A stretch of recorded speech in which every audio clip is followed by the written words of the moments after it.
Oh boy, I can tell this one's gonna cause a lot of problems, especially since the trailer just dropped. I'll be uploading this on June 6th, and the trailer only dropped 2 days ago from when I'm gonna have this uploaded. So it's relatively new. People are in a honeymoon phase for it. Their eyes are all wide and wild after seeing this game. But honestly, I'm gonna be 100% honest with you guys. I'm not very impressed. I'm not impressed with the fighting game genre at all. I'm talking games like Mortal Kombat and so on and so forth. Street Fighter is actually pretty decent, since this is, an American IP falling under a Japanese fighting genre. Um, Usually the Japanese know what they're doing. This game has a lot of potential, but all in all, I think it's going to suck. Straight up. I'm not even gonna try to go around and beat around the bush. I honestly think this game is not going to be good, right?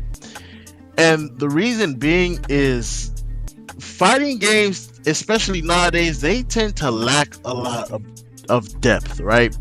The fighting games that do really good, they have a lot of depth, even though some of the mechanics may be hard to pick up. Those games tend to do really, really good. They tend to last longer because of the depth of the mechanics. In this case, right, I'm only going off of one trailer. I haven't seen any actual gameplay. I haven't seen the combo list. I haven't seen anything else, right? But from this gameplay right here, from this trailer right here, this initial trailer, I don't see too much depth at all with this game, right? The thing is, when any studio takes a Marvel IP, right?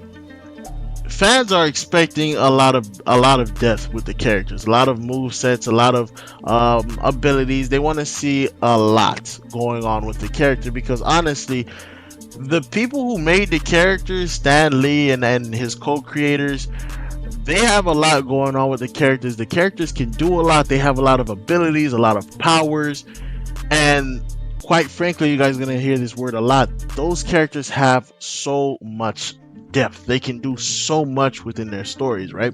And I understand that a game can only code and pack in so much when it comes to Marvel IPs, right? And when you're taking upon a genre like fighting genres, or you feel me, like 2D side scrollers type of fighting, the biggest thing that you need to have is, some complexity within your fighting game, some complexity within the mechanics. And I do see that they're going for some type of complexity with the whole 4v4 the 4v4 gimmick they have going on. However, I don't believe that that's going to be enough, right? And I understand that my take is very controversial. The game, again, the trailer just released 2 days ago, so people are still wide-eyed over everything that they're seeing, and a lot of people may not like my point of contention. However, I'm still gonna state my opinion. I hope that I am wrong about this game when it does come out. I do hope that the characters can do a lot, and there are a lot of different abilities and movesets, but they are taking on a very ambitious category. People expect a lot from anything to do with Marvel. Even the movies, right?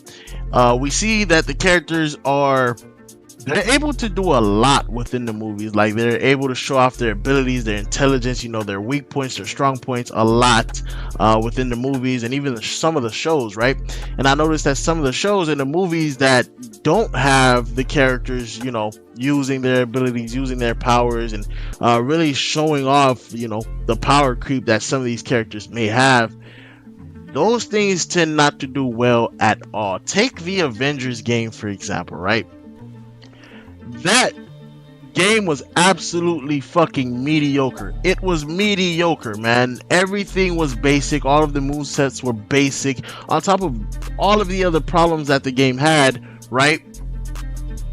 The movesets and what the characters could do were absolutely fucking abysmal. When you look at old PS2 games, right, like the Hulk game, the old Hulk PS2 game, right, things surrounding the game were very basic and bare bones. However, Hulk himself was actually able to do a lot. You know, it was pretty accurate of the comic book rendition. So a lot of people looking back, if you played that game, the Hulk PS2 game, a lot of people fell in love with it and they still love it to this day because of the amount of things that you're able to do as Hulk, how true they stayed to the character, you know, from the comic books. And while different reviews have said that there's a lot around the game that could be, you know, expanded upon, Hulk himself felt pretty Hulk like, and that made people fall in love with playing the PS2 Hulk game. Now, when I look at this game, right, when I look at this game in particular, it's gonna fall into the category of games like Mortal Kombat that are hot for about a month and a half, maybe really 2 months, and then it falls off, right? Then they get hot again briefly, maybe for a week, maximum 2 weeks, 2 weeks and a half if we're pushing it, when DLC comes out for it. And don't get me started on that point. This game looks like it's gonna be so DLC heavy. We're gonna get maybe a decent number of characters at the beginning, but bro, they're working with a Marvel IP. They can milk this game for every last dollar that it can provide them, being that they're working with a gigantic roster of characters, right? We may get just throwing a number out there, we may get 20 characters at launch, and then everything else is gonna be part of some season pass, or you know, the characters may not be free. Again, we're working with a gigantic IP, a gigantic roster, so do not expect for us to get a huge roster in particular at the beginning, when they can monetize, you know, when they can monetize the roster further if they just wait. I don't see us getting a huge roster in the beginning of the game at all. I think that the rest of the game, the rest of the roster is going to go under DLC, to be honest with you guys. And again, I want the game to do good, right? I'm not, you know, making my points because I want to hate on the game. I actually want the game to do good. What I don't want, however, right, is for us to have a problem like we had with Kratos in, I believe it was Mortal Kombat 9, or I think it was Mortal Kombat 9. I'll check on that after this recording.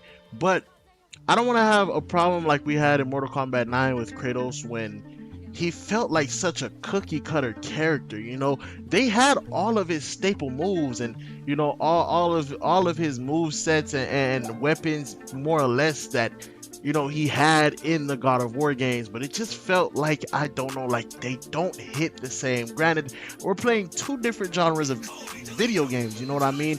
God of War is a hack and slash, or God of War back then used to be a hack and slash, and then you're playing a true fighting game like Mortal Kombat. So what exactly can you expect? Well, I'm expecting for the character to feel good to play, to feel powerful, you know what I mean, to have an identity in the game, for them to be good at whatever they're supposed to be good at, you know what I mean? And that's the thing that most fighting games, well, that's another thing that most fighting games lack, is character identity, right? It, for simplicity's sake, I completely do understand why majority of characters have the square square triangle moveset, or the triangle square triangle, or the square square circle. I get it, right? 100%. My thing is if I'm gonna be playing Spider-Man in this game, I really want to feel like I'm playing Spider-Man, and not like he has some basic combo that does the same amount of damage. So for example, right, I may be griping and somebody may be like, hey, J-Mid, you're coming up with all these problems but no solutions to your problems. Okay, well, here's what I mean by character identity, right? If I'm playing Spider-Man and I go for one of his combos, right, one of his longer combos, not his basic combos, right? So let's say the combo starts with square square triangle and it turns into a longer combo. I want to be able to web somebody at the end of the combo and get them stuck for maybe like half a second, you know, 0.5 seconds. If I'm playing Iron Man or Ghost Rider, I want to be able to inflict some type of burn damage. You get what I'm saying? If I'm playing Hulk, I want to be able to cause devastating damage to my character, but me being a big target, I get tossed up and juggled really easily, or something along those lines. Or I could be reverted back to Banner if I take too much damage. You know, like, I want the characters to have identity related to Marvel, and not identity related to just another fighting game. So that way all the characters don't end up feeling like this basic cookie cutter square square triangle DLC ass character, if you guys get my drift. But we're at the end of the video. I thank you guys so much for watching. Please leave your thoughts in the comments. If you agree with me, if you disagree with me, I respond to every comment. I want to hear how you feel. But we are at the end of the video. Thank you guys so much for watching, and stay tuned for my next video. Ooh, ooh, man, I made a living off of YouTube.